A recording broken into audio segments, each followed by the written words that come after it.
Goeiedag, Aboetie. Goeiedag, Sisi. Molo Sisi. Molo, Abuti. Molo Bantwana. Bantwana.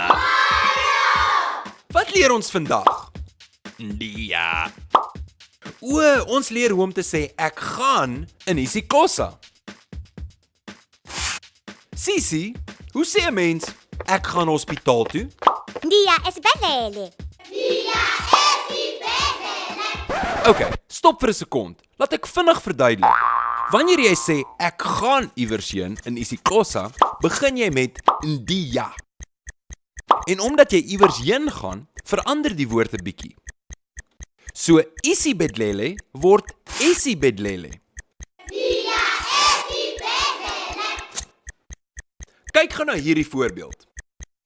Hoe sê ons ek gaan winkel toe?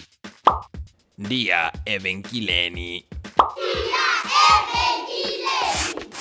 En hoe sê 'n mens ek gaan skool toe? Ndiya esikolweni.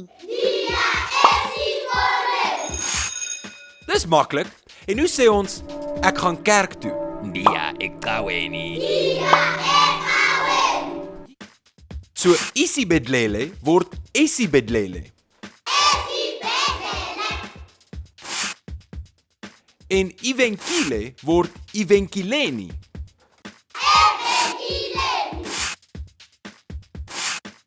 Isikolo word esikolweni. En ikawa word ekaweni. Dis maklik, né? Nee? En nou kan jy sê ek gaan iewers heen in isiXhosa. Misale kakugle.